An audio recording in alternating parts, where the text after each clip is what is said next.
कि आपके पिताजी ने भी सोचा कि इस वाद्य को यदि शास्त्रीय संगीत के उपयोग में लाया जाए। ये आपको अभी बताएंगे पंडित जी की ये संतूर पहले एक कश्मीर का शास्त्रीय संगीत कहेंगे उसको, सूफियाना कलाम या सूफियाना मौसीकी, वो प्रचलित बाद में आपने इसकी कोशिश की कि इसको कैसे शास्त्रीय संगीत में परिवर्तित किया जाए, इसको कैसे सुरों में ढाला जाए। और लंबे अरसे के बाद इन्होंने प्रयत्न नहीं छोड़ा। लोग कहते रहे कि नहीं ये तो शास्त्रीय संगीत के लायक नहीं है, लेकिन ये बजाते रहे और अंततः ये बात साबित हो गई कि नहीं ये शास्त्रीय संगीत में प्रयुक्त होने लगा। शास्त्रीय संगीत में नहीं बल्कि फिल्म संगीत, सुगम संगीत और नाना प्रकार के सब संगीतों में संतूर का उपयोग अच्छी तरह से होने लगा। जानकारी देंगे, फिर आपको जो लगता है कि प्रश्न पूछना हो कि इस विषय में क्या जानकारी मिल सकती है तो वो आप जरूर पूछें। लेकिन संतूर के ऐसे ही प्रश्न पूछे जाए कि जो इसके टेक्निक और उससे संबंधित हो। ऐसा ना हो कि ये बुझाएगा संतूर में ये ऐसा क्यों नहीं बच सकता है, ऐसा क्यों बचता है, ऐसा ना हो। तो मैं पंडित जी से अनुरोध करूँगा कि संतूर पर बातचीत करें और हम सब लोगों को इस विषय में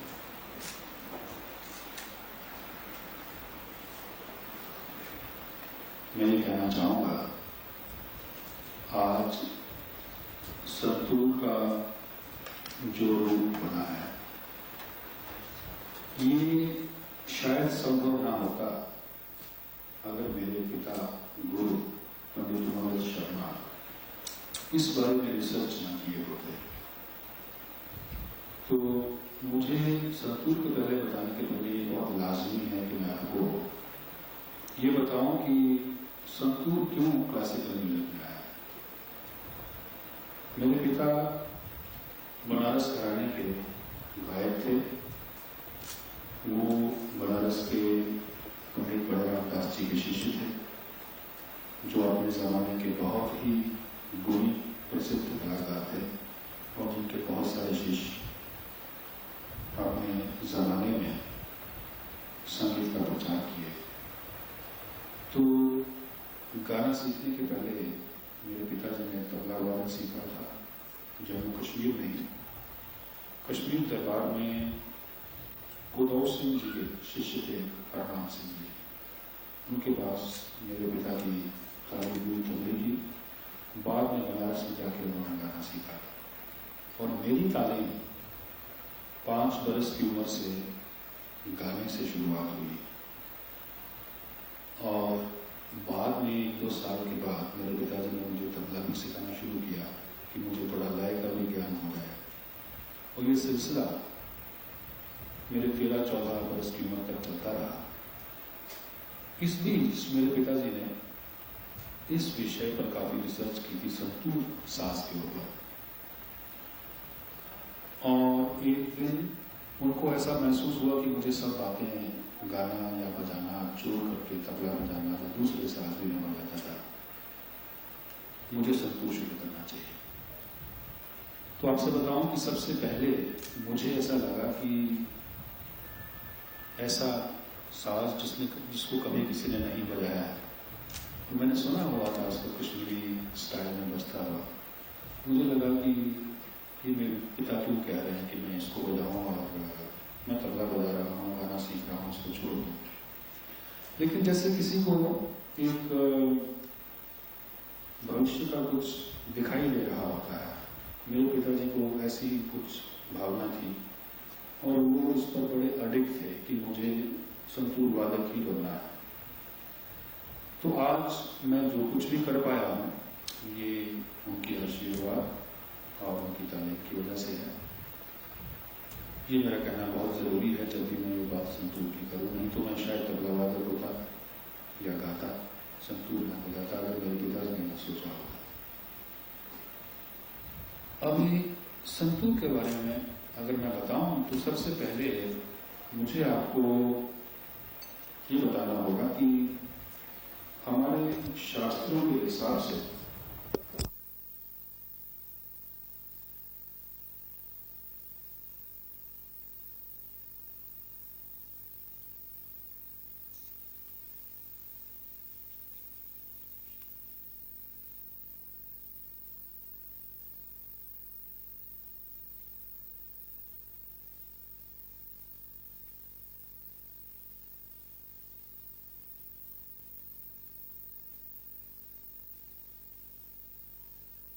जिसका नाम था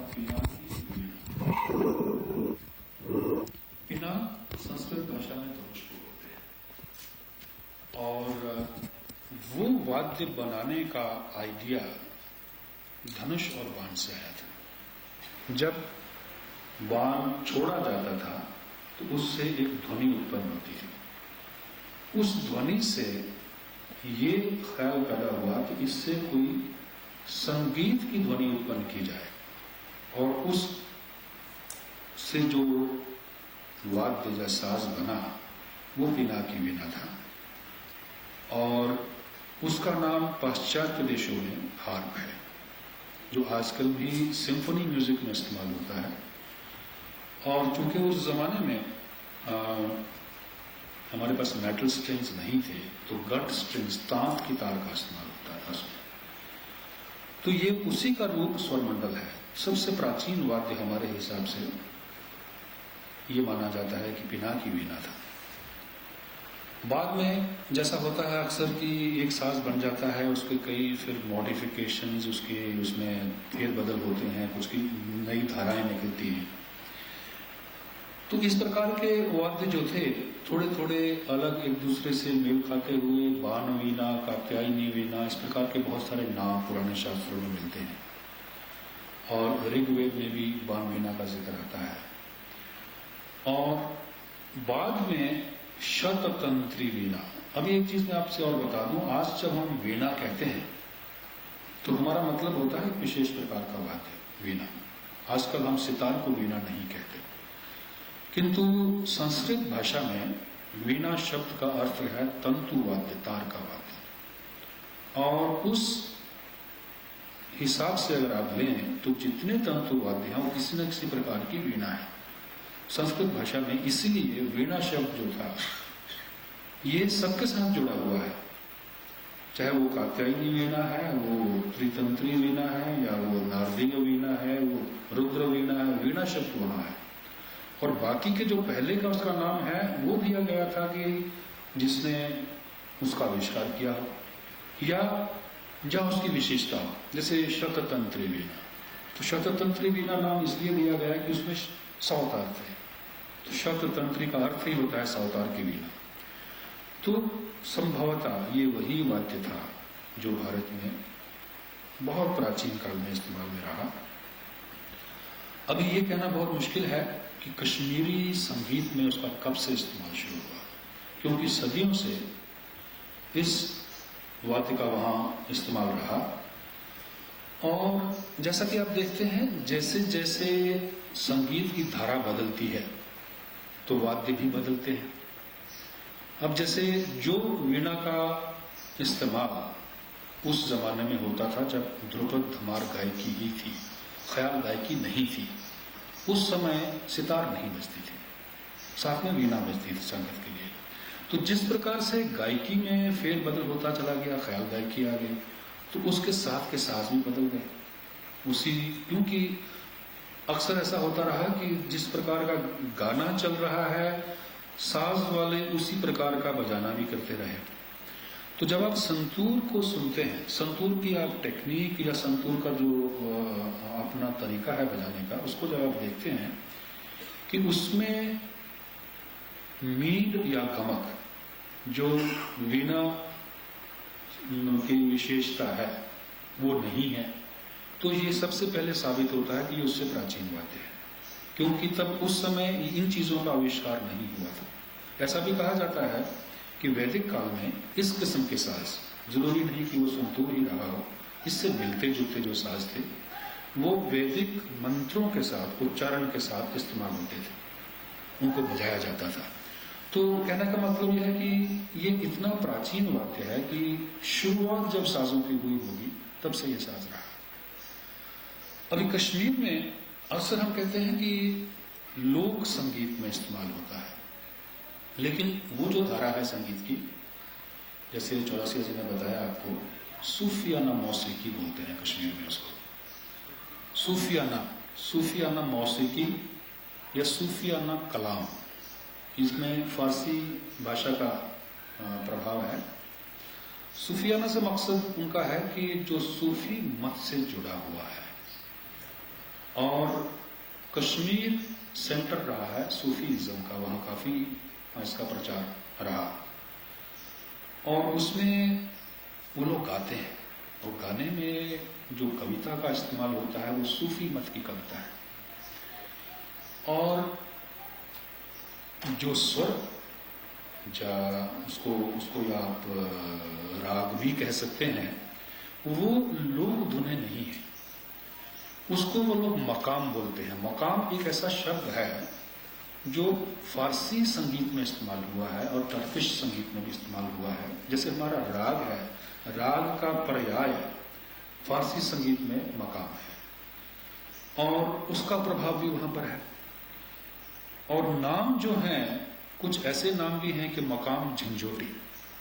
अब झंझोटी हमारे यहाँ राग है, हमारे उत्तर भारतीय संगीत में, किंतु वो झंझोटी वो जो वहाँ वो गाते हैं वो हमारे राग से मिलता नहीं है, नाम यहाँ का है।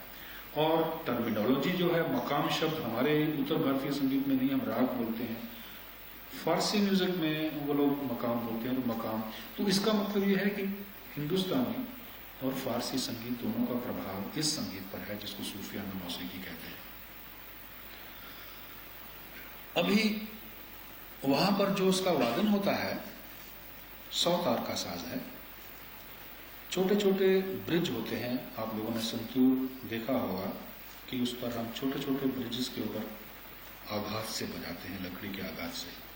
तो हर ब्रिज के ऊपर कश्मीरी संतूर में 4-4 तार होते हैं, तो 25 ब्रिज मिलने से वो 100 तार बन जाते हैं। कई बार लोग बड़ा अचंभा होते हैं कि 100 तार आप कैसे बजा रहे हैं, क्यों समझते हैं कि एक एक करके 100 तार है और इतने सारे तार बजाते हैं। तो 4 तार को एक सुर में मिलाया जाता है। जैसे सा है तो 4 तार सा में मिलाए जाएंगे, रे है तो 4 तार रे में मिलाए जाएंगे। इसी वजह से संतूर वाद्य को मिलाना बहुत कठिन है। तानपुरे में 4 तार होते हैं, जिसमें कि 2 तार सा में मिलते हैं, एक षड्ज में मंत्र सप्तक में मिलता है, तो 2 तार जो सा में मिलते हैं, जोड़ी बोलते हैं उसको। वो जोड़ी मिलाने के लिए कितनी मुश्किल पड़ती है कि जब तक वो 2 एक जान नहीं हो जाते हैं तो तानपुरा अच्छा मिला हुआ नहीं समझा जाता। तो आप सोचिए कि 4-4 तार, हर स्वर के 4 तार मिलाने पड़ते हैं। तो ये कश्मीरी संतूर में भी वही सिस्टम है। और ये थोड़ी सी टेक्निकल बात मैं आपको, आमतौर पे पब्लिक में हम इतनी उसमें नहीं जाते हैं, मैं आपको बता देना चाहूँगा कि 25 ब्रिजेस का इस्तेमाल किस तरीके से हुआ है। एक तरफ स्टील के तार हैं और एक तरफ ब्रास स्ट्रिंग्स हैं। और जैसे फर्ज कर लीजिए कि वो लोग बाईं तरफ से बजाते हैं, मेन जो उनका बजाने का हिस्सा होता है वो बाईं तरफ होता है। बाईं तरफ अगर सा हमारा मध्य सप्तक का कायम हो गया तो उसके सामने का जो ब्रिज है, दोनों तरफ ब्रिज होते हैं, वो मंत्र सप्तक के साथ मिलाया जाएगा। दूसरा पर्दा जो है, जो ब्रिज है, वो अगर रे में है तो उसके अपोजिट साइड पे, सामने के साइड पे जो ब्रिज है उसको मंत्र सप्तक के रे में बजाते हैं। तो जैसे मान लीजिए कि सा रे गा मा पा धा नी सा हमने मिला लिया एक तरफ, दूसरी तरफ तांबे के पीतल के तार होते हैं, उसके ऊपर वो मंत्र सप्तक में वही स्वर मिला लेते हैं, सारे गा मा पा धा नी सा। अच्छा, अभी आप सा के पीछे आए तो नी धा पा वो भी वहां पर है, तो वो मंत्र सप्तक वहां भी आपको मिल रहा है। और उधर से अगर आप तार सप्तक के अपोजिट साइड से पीछे आए तो वहां भी आपको मंत्र सप्तक के स्वर मिल रहे हैं। मेरा कहने का मतलब यह है कि उनका जो मिलाने का तरीका है, इतने सारे तार होते हुए, इतने सारे ब्रिजेस होने के बावजूद हमको कोमल तीव्र स्वर नहीं मिलते। और स्वर रिपीट होते हैं, जैसे कि मंत्र सप्तक का निषाद धैवत पंचम भी इधर मिल रहा है, उधर भी मिल रहा है। तो इसी तरीके से, और ये सिस्टम वहां पर इसलिए रहा होगा कि जिस किस्म के रागों का या मकाम कह लीजिए उनका इस्तेमाल वो करते हैं, तो उसमें इतने स्वरों की जरूरत उनको नहीं महसूस हुई होगी, उन्होंने नहीं किया उसको, तो उसी ढंग से वहां बजाया जाता है। और कभी कभी उस पर सोलो भी बजाया जाता है और कभी साथ संगत के लिए बजाया जाता है। अब जब मैंने सीखना शुरू किया तो मेरे पिताजी ने उसके पहले उस पर काफी काम किया था। उन्होंने पहले उसका ये तरीका बनाया कि इस पर राग अपने हिसाब से हम कैसे मिलाएं। खैर मेरी तालीम शुरू हो गई, वो गा करके मुझे सिखाया करते थे, बजा के भी बताते थे, ध्रुपद धमार भी वो गाते थे, ख्याल भी गाते थे, ठुमरी भी गाते थे। आलाप जब मुझे सिखाते थे तो ध्रुपद के अंत से आलाप सिखाते थे। तो मैंने उसको जब बजाना शुरू किया तो सबसे पहली बात मेरे जहन में जो आई कि इसमें क्या करना चाहिए, उसकी टोनल क्वालिटी को कैसे इम्प्रूव किया जाए। अब देखिए आपकी कोई भी वाद्य जब बजता है, अब आप सब लोग कहते हैं कि उस्ताद बिस्मिल्लाह खान साहब की शहनाई में सब जादू है, तो सबसे बड़ा जादू क्या है? उनकी टोनल क्वालिटी, कि फूंक में क्या टोनल क्वालिटी है, वो उसी से स्वर कितना अच्छा लगता है। तैयारी बाद में बजेगी, रागदारी बाद में बजेगी, सबसे पहले है कि टोनल प्रोडक्शन कैसा है। अभी तबला अगर बज रहा है तो अभी तक लोग कहते हैं कि उस्ताद अल्लाह रखा खान साहब की चांटी जैसी बोलती है, वो कमाल है साहब। तो टोनल प्रोडक्शन जो है, उस्ताद बड़े गुलाम अली खान साहब कहते थे कि एक सा लगा देते थे, कितना गाना बजाना हो चुका हो, स्वरमंडल छेड़ा और सा लगा दिया तो माहौल बदल गया। तो क्या था? Tonal production. तो मैंने कोशिश क्या की कि इस साज की टोनल प्रोडक्शन को इम्प्रूव किया जाए और उसकी टोनल प्रोडक्शन जो हो वो अपने ढंग की अलग हो, किसी दूसरे साज की नकल या उस तरीके की ना हो। तो मैंने उसमें काफी एक्सपेरिमेंट किया कि कितनी चौड़ाई साज की होनी चाहिए, कौन से गेज का स्ट्रिंग उसमें लगना चाहिए और कौन से स्वर में उसको सा उसका कायम करना चाहिए कि सफेद 2 में अच्छा लगता है, कि पहली सफेद में अच्छा लगता है, कि सफेद 3 में अच्छा लगता है। हर साज की अपनी पिच होती है। सारंगी अक्सर तीसरी सफेद में मिलाई जाती है, बांसुरी जो है तीसरी सफेद से बजाते हैं, सितार जो है उसको ज्यादातर लोग काली 1 से या सफेद 2 से बजाते हैं, स्वरूप थोड़ा नीचे के सुर से बजता है। तो वो इसलिए ये स्वर कायम किए गए हैं। जैसे फीमेल मेल वॉइस में फर्क होता है, तो वो पिच बहुत इंपॉर्टेंट चीज होती है। तो मैंने पहला जो एक्सपेरिमेंट कह लें या इसमें जो मॉडिफिकेशंस की, वो थी इसकी टोनल क्वालिटी को थोड़ा चेंज करना। उसके अलावा फिर आती हैं दूसरी बातें कि कितने जोर का आघात उस पर होना चाहिए कि उससे साउंड प्रोडक्शन कैसा आए। ये बड़ी इंपॉर्टेंट चीज है। अभी हमारा इसको हम अपनी भाषा में बोलते हैं खड़ा साज, कि इसमें आप सिर्फ आघात से बजाते हैं उसको। और म्यूजिक में भाव, एक्सप्रेशन बड़ी इंपॉर्टेंट चीज है और उसके लिए जरूरत पड़ती है कि आप स्वर को हिला सकें या उसकी जोर से, जैसे अभी सारंगी है तो कभी आप गज को जोर से बजा सकते हैं या धीमा बजा सकते हैं। उसमें इसका एक टर्मिनोलॉजी, इसी टेक्निकल टर्म है काकू भेद, कि एक ही स्वर को या एक ही शब्द को आप बोले उसका मतलब अलग अलग हो जाता है। मिसाल के तौर पे आइए बैठिए, एक शब्द है, आइए बैठिए, आइए बैठिए, मतलब अलग हो गया। तो वो इसको बोलते हैं काकू भेद। तो जब आप स्ट्रोक उसकी बजा रहे हैं तो किस अंदाज का स्ट्रोक पढ़ना चाहिए, कौन से स्वर को कैसे बजाना है, उसी को कभी हम दूसरा एक्सप्रेशन देते हैं, कभी उसको सॉफ्ट कर देते हैं। तो ये एक अलग टेक्निक से मैंने उस तरीके से भी इसको सोचा कि साउंड प्रोडक्शन कैसी होनी चाहिए टोनल क्वालिटी के बाद। तीसरी बात, जैसे मैंने आपसे बताया कि कश्मीरी संतूर में ये गुंजाइश नहीं है कि कोमल तीव्र स्वर उसमें मिल पाए। और मान लीजिए हमको केदार राग बजाना है या हमें खमाज बजाना है, हमको 2 निषाद चाहिए, हमको पीलू बजाना है, दोनों गंधार दोनों निषाद चाहिए हमारे। तो वो उसमें गुंजाइश नहीं है। तो मैंने तारों का सिस्टम बदल दिया उसका, कि जो पीतल के तार जो हमको सिर्फ मंत्र सप्तक मिलता था और रिपीट होते थे स्वर, उनको मैंने निकाल दिया और दोनों तरफ स्ट्रिंग्स लगा दिए और उनको कोमल तीव्र, जिसको हम पश्चात पद्धति में क्रोमैटिक स्केल बोलते हैं, कि दोनों ऋषभ, दोनों गंधार, दोनों दैवत। तो अक्सर मैंने ऐसा कर दिया कि दाईं तरफ शुद्ध थाट मिलता है और बाईं तरफ आप छेड़ें तो कोमल थाट उधर मिला हुआ है। तो हमारे पास एक ही समय दोनों किस्म के स्वर हैं। तो हमको कोई भी राग ऐसा बजाना पड़े, अब मिसाल के तौर पर रात को मैं पहाड़ी बजा रहा था, तो उसमें मैंने मिश्र पहाड़ी के कुछ अंग बजाए, तो दूसरे रागों की भी उसमें झलक थी, तो वो स्वर वहाँ मौजूद हैं। तो ये मैंने तीसरी चेंज उसमें जो की कि हमको कोमल तीव्र 10-12 दिन का समारोह था, उसमें मेरा पहला कार्यक्रम हुआ। उसके बाद फिर मैंने आना शुरू किया बम्बई, कलकत्ता में मैं 56 में जाके बजाया।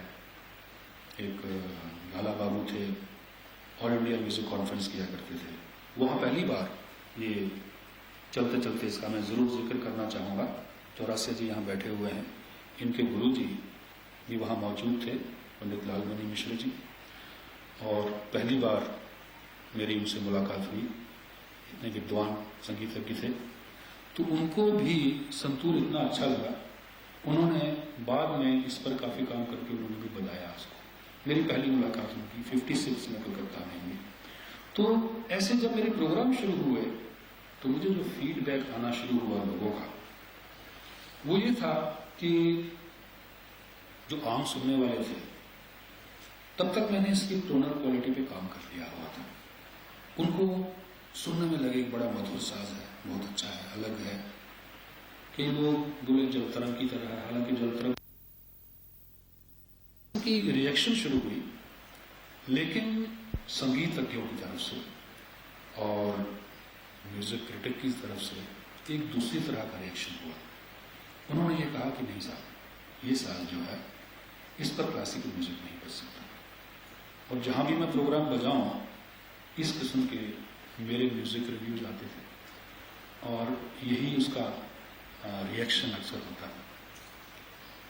तो मैं अपने पिताजी को जाके बताऊं, कभी वो मेरे साथ भी आते थे प्रोग्राम में, उन्होंने फिर भी मुझे यही कहना कि नहीं, तुमको यही बजाना है और इस पर काम करो। तो मेरी वो जद्दोजहद तरीका मैंने जारी रखा कि इस पर क्या काम किया जाए। मैंने बहुत एक्सपेरिमेंट किए। अभी खास जैसे चीज़ें हैं, मैंने बताया आपको कि मीट और गमक, इसका जिक्र करना बड़ा लाजमी है कि ये बहुत ज़रूरी बातें समझी जाती हैं हमारी संगीत की। और जितने बाकी के साज हैं उन पर वो गुंजाइश है वो चीज़ करने की, लेकिन ये अलग बात है कि हर साज उस चीज़ को अपने अंदाज में कहता है। सारंगी पर उसको जिस अंदाज में कहा जाएगा, सितार पर उससे अलग अंदाज से कहा जाएगा, और सरोद पर सितार से अलग अंदाज से कहा जाएगा। जैसे कि सितार पर आप तार को पर्दे पर जब खींचेंगे तो स्वर सा से गंधार रे मध्यम हो जाता है। वही चीज़ को आप सरोद पर सूत के साथ बजाते हैं कि आप उंगली की घसीट से उसको आगे ले जाते हैं, और सारंगी पर दोनों चीज़ों का इस्तेमाल की गज भी है और वो भी है। तो हर साज उसको अपनी तरह से कहता है। तो मैंने इस पर काफ़ी काम किया कि इस चीज़ को इस पर कैसे निकाला जाए। तो 2-3 तरीके हैं कि जैसे आप समझ लीजिए वीणा, विचित्र वीणा जैसे बजाते हैं कि छोटा सा एक पेपर वेट लेकर के और दूसरी तरफ से आप उसको बजाएं, या एक इंस्ट्रूमेंट होता है जापानीज इंस्ट्रूमेंट कोटो। कभी कभी वो क्या करते हैं कि एक साइड पर थोड़ा सा उसको दबा देते हैं तो थोड़ा सा स्वर हिलता है, उससे 1-2 स्वर का फर्क पड़ता है। 2 तरीके हो सकते हैं। मैंने ये कोशिश की है, लेकिन फिर मुझे ऐसा लगा कि अगर मैं ऐसा करूं तो मैं किसी दूसरे वाद्य की सॉन्ग प्रोडक्शन की नकल कर रहा हूं। और संतूर का अपना स्वभाव जो है वो स्ट्राइकर से बसता है। मुझे कोई ऐसी चीज करनी चाहिए जिस कि वो स्ट्राइकर से बजाते हुए हम स्वर पर टिक सकते हैं। वो कैसे किया जा सके, क्योंकि अगर मैं वो करता हूं तो फिर उससे बेहतर है कि मैं वो जो ओरिजिनल इंस्ट्रूमेंट है उसको बजाऊं, बनस्बत इसके कि मैं उस इंस्ट्रूमेंट की कोई अधूरी सी बात लेकर के उस पर निकालूं। मुझे वो जचा नहीं। तो मैंने बहुत कोशिश के बाद स्ट्राइकर के साथ ही एक ऐसी टेक्निक की मैं कोशिश करता हूं कि जिसमें स्वर पे हम ठहर सकते हैं। जैसे आलाप के समय अगर आप सुने तो स्वर का जो तांता है वो टूटता नहीं है। जब मैंने इस तरकीब को इस्तेमाल करना शुरू किया तो बहुत सारे लोग, संगीतज्ञ भी और म्यूजिक क्रिटिक भी, उनको ये महसूस हुआ कि वो बात अब होने लगी है। जो उनको ऐतराज था कि संतूर पर ये नहीं हो सकता था, तो इस जिद्दत कह लीजिए, एक तरीका कह लीजिए उस बात को कहने का, इससे ये फर्क हुआ कि लोगों ने, जो लोग पहले ऐतराज करते थे संतूर के बारे में, उन्होंने इसको मानना शुरू कर दिया। ये करीब समझिए 60 के एंड में जाकर के हुआ होगा। तो करीब 10-12 साल तक ये जद्दोजहद चलती रही और उसके बाद तो खैर फिर संतूर की यात्रा शुरू हो रही है और चल रही है अभी तक। तो ये एक शॉर्ट में मैंने आपको थोड़ा सा बता दिया है। अभी बात आगे बढ़ेगी, आप लोग मुझे जो पूछना चाहें सवाल पूछिएगा तो फिर कुछ और वार्तालाप हो सकता है।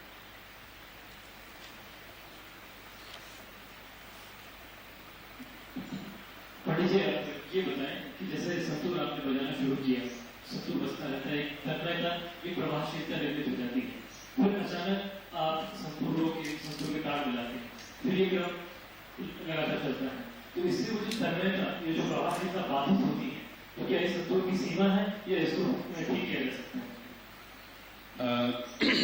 देखिए, ये किसी साज के साथ भी हो सकता है और ये ऐसा भी नहीं है कि हमेशा और हर दिन होना चाहिए या होता है।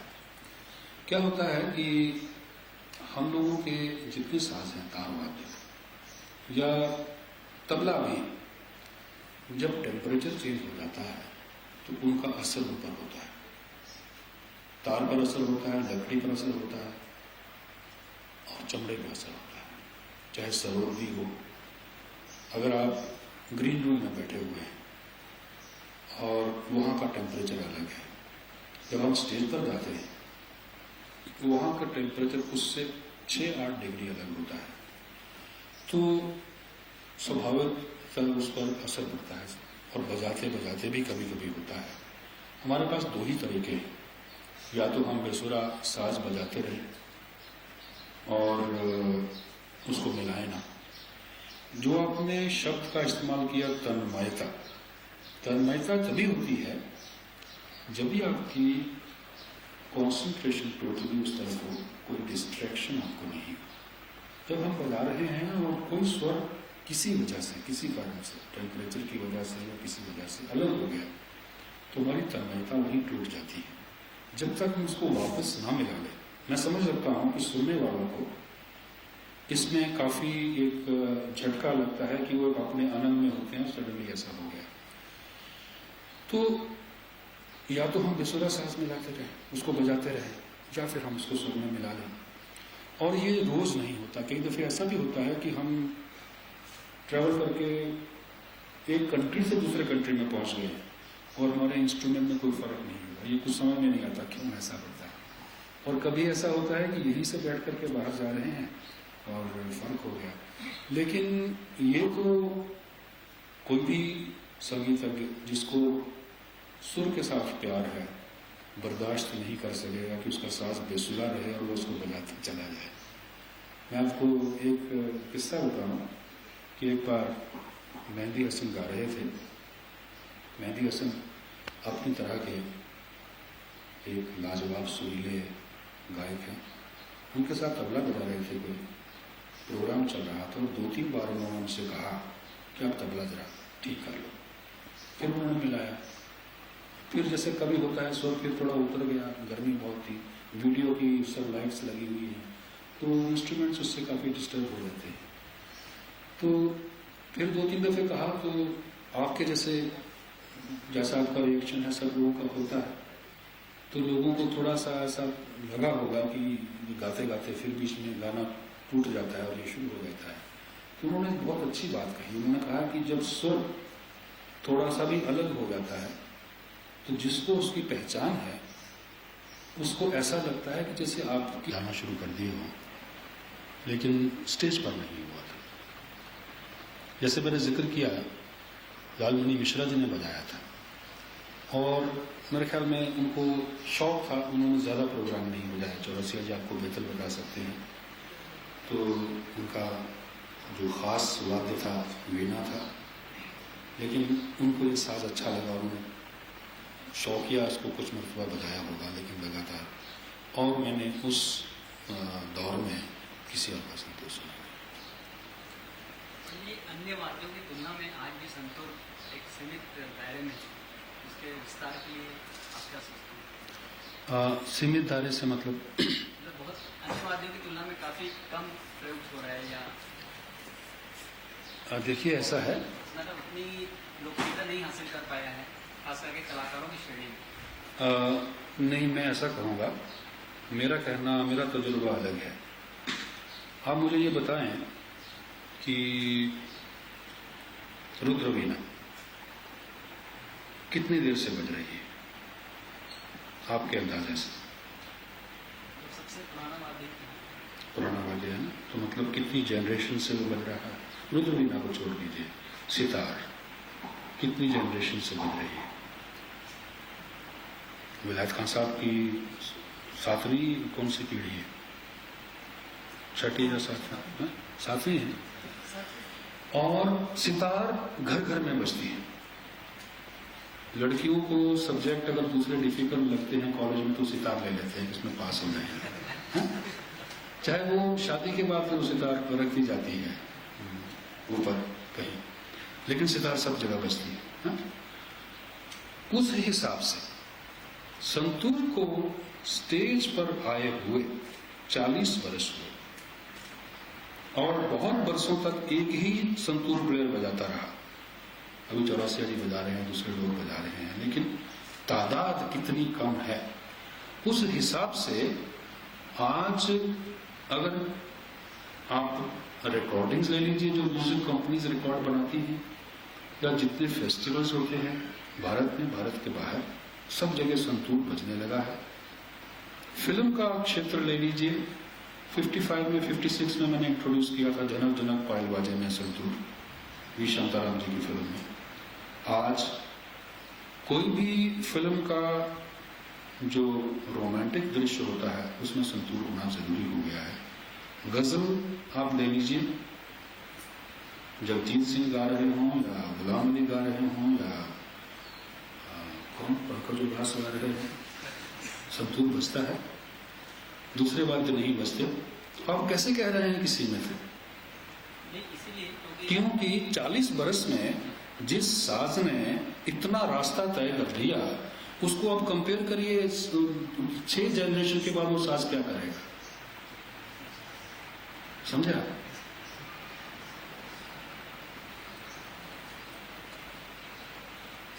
फ्लाइट का भी ख्याल रखिए, फ्लाइट का टाइम का ख्याल रखिए। एक बार फोन करके पूछना, क्या मालूम लेट भी हो। 433 बॉम्बे कि बजाने वाले ज्यादा नहीं। हाँ, इसके लिए विस्तार की योजना के लिए और आप क्या कर रहे हैं?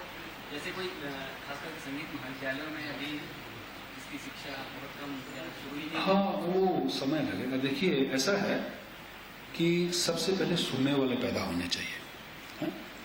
और मैं समझता हूँ कि और सुनने वाले भी, अगर युवा वर्ग लोग उसको सुन रहे हैं, आज हमारे संगीत को अगर युवा वर्ग सुन रहा है तो संगीत हमारा सुरक्षित है।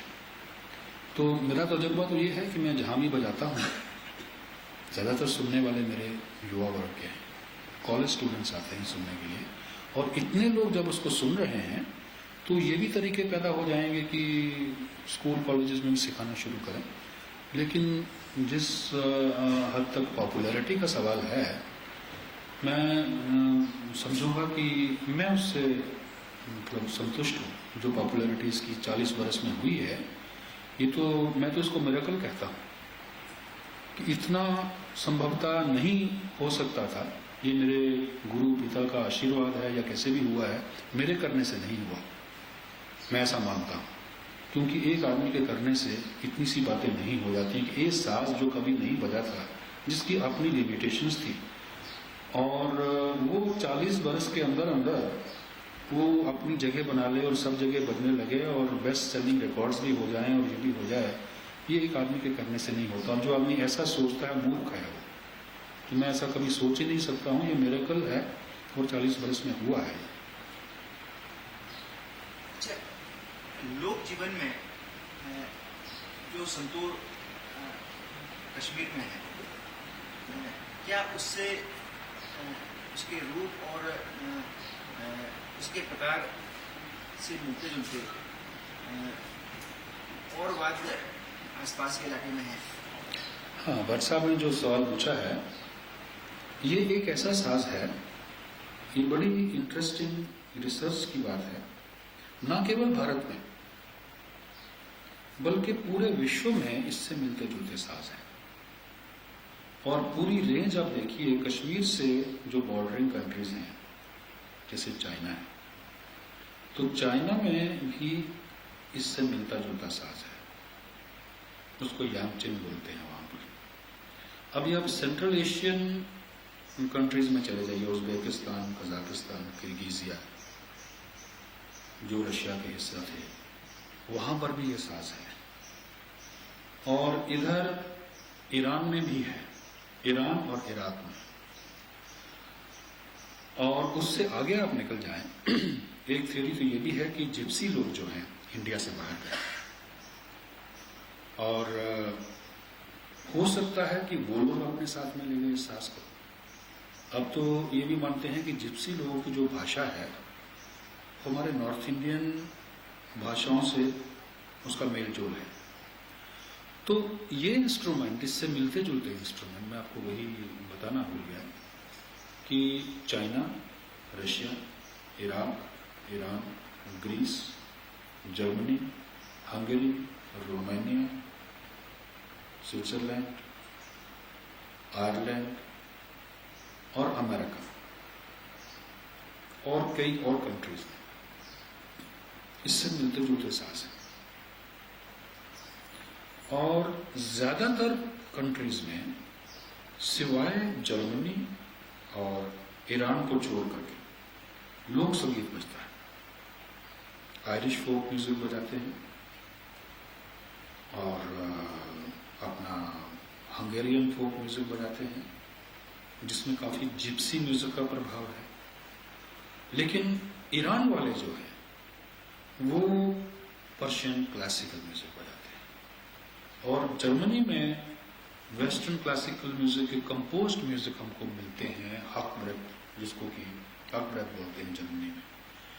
तो ये एक ऐसा साज है। और दूसरा बांसुरी, हमारे भारत का वो भी लोकवाद्य है, जिसके मिलते जुलते साज आपको दुनिया भर में मिलते हैं। आप ईरान चले जाइए, वहां भी बांसुरी का एक मिलता हुआ रूप है। जापान में है, शाकुहाची है, दुनिया भर में है।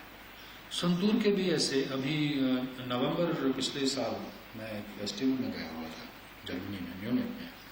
3 दिन का फेस्टिवल था और वहां पर 3 दिन तक संतूर के ही प्रोग्राम थे। मेरा मतलब है कि इससे मिलते जुलते जो साज है, उसमें इन सब देशों के लोग थे, स्विट्जरलैंड से भी थे, फ्रेंच भी थे, और रूप थोड़े थोड़े अलग हैं। तारे किसी में कम है, किसी में और कम है। जर्मन संतूर में कभी 100 से ज्यादा तार भी मिलते हैं और कहीं नहीं है। तो ये एक बड़ी रिसर्च की बात है कि इतनी सारे देशों में यही मिलते जुलते साज हैं, और भारत के बाकी के जो साज हैं वो उनका मिलजुल उधर नहीं है। सितार से मिलता जुलता साज ईरानी म्यूजिक में है, पर्शियन म्यूजिक में है, वो बजाते हैं। लेकिन संतूर के मिलते जुलते साज बहुत विश्व भर में। और कोई किसी अनुष्ठान या किसी ऐसे जो कि धार्मिक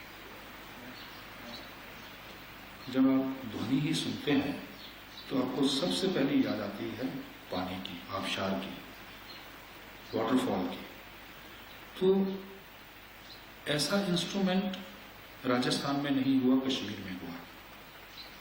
राजस्थान में आप सुनते हैं सारंगी का छोटा रूप, उसकी अपनी अलग ध्वनि है।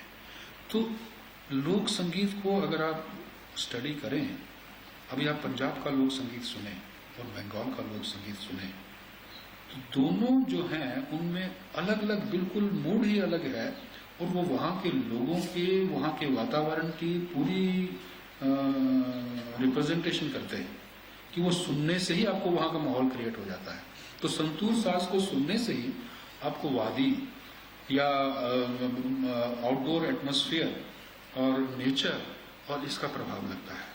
तो वो साज, ये एक बड़ी दिलचस्प बात है कि ऐसी जगहों पर ऐसे ही साज या ऐसा ही संगीत डेवलप हुआ जो वहां के लोगों की तर्जुमानी करते हैं। कोई और नहीं लगता कि मैंने जो किया वो कंप्लीट हो गया। और जैसे जैसे उम्र बढ़ती है, जब मैंने इसका रास्ता ढूंढना शुरू किया तो इसका रास्ता बना नहीं था। मेरा बहुत वक्त लग गया इसका एक रास्ता अपनाने में। रास्ते से मेरा मतलब है उसकी टेक्निक बनाने में। और अभी जो लोग मेरे पास सीख रहे हैं और जो लोग मेरे से उम्र में छोटे हैं और उनको काफ़ी समय और भी और होगा बजाने का, तो उनके पास इतना रास्ता तय किया हुआ सामने पड़ा है। तो मेरे से आगे जाएंगे वो लोग, कोशिश करते रहें, जरूर होगा। अच्छा, एक सवाल ये था कि कश्मीर में एक ही घराना है, एक फैमिली ऐसी है जिनके फैमिली में ये ट्रेडिशन है कि वो संतूर बनाते हैं। और बहुत कश्मीर के इंटीरियर में जाकर के जैना कदल एक मोहल्ला है, जैना कदल में वो रहते हैं। और मेरे पास संतूर जो भी मैं बजा रहा हूँ, इस वक्त जो संतूर मेकर है कश्मीर में, उसके दादा के हाथ का बना हुआ है। और वो फैमिली जनरेशन से संतूर बनाते चले आए। और बहुत सारे लोगों ने अभी संतूर बनाना शुरू कर दिया है बाहर। दिल्ली में बनता है, मुंबई में बनता है, कलकत्ता में बनता है।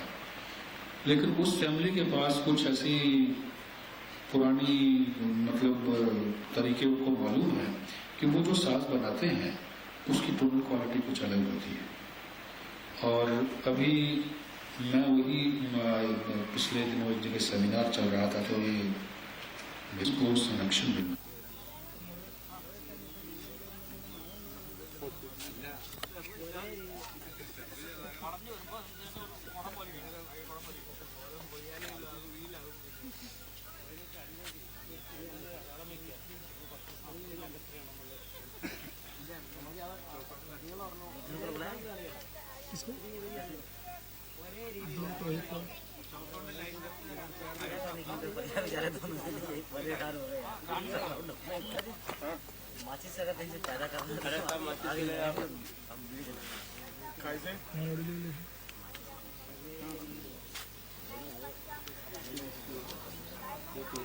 Hello mic testing. हेलो ಇದನ್ನು ಅಲ್ಲ ಕುರ್ತೋಲೆ ಪಾದದ್ರು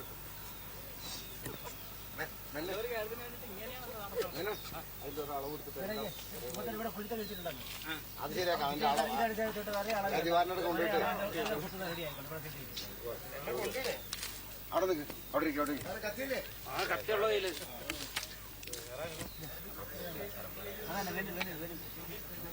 വലിയ കത്തി വലിയ പ്രയാസം ഇല്ലില്ല, ഇത് ഇതിലും വലിയ വെള്ളമാണ്.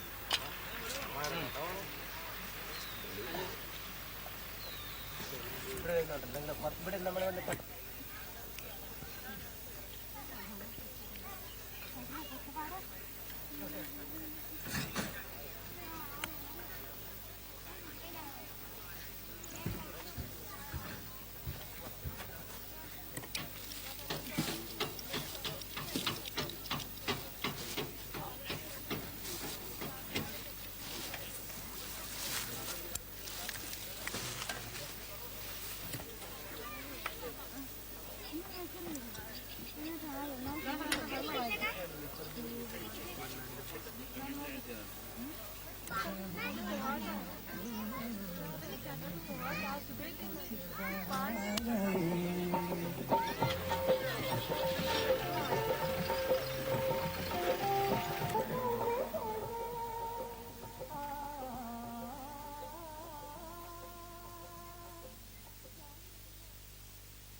അങ്ങോട്ട് താഴ്ച അങ്ങോട്ട് വെക്കണം.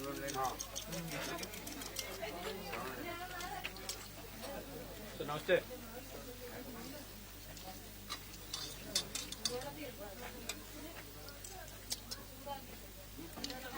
बस आ रहा हूँ. हाँ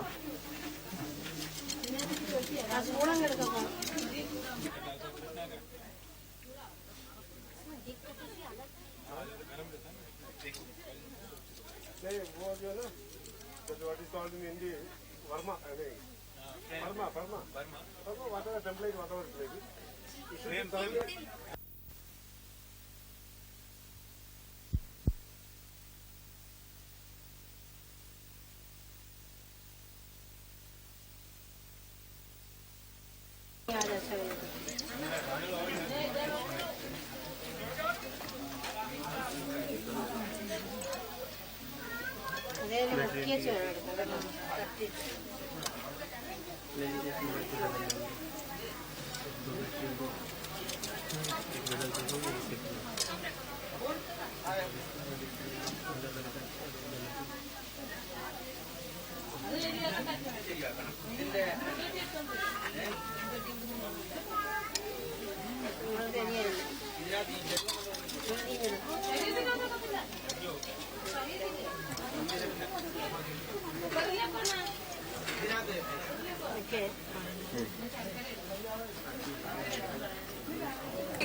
തിരിയൊക്കെ ഉണ്ട് അവിടെ എണ്ണ ഒക്കെ എണ്ണ തിരി കൊണ്ടുവച്ചേക്ക്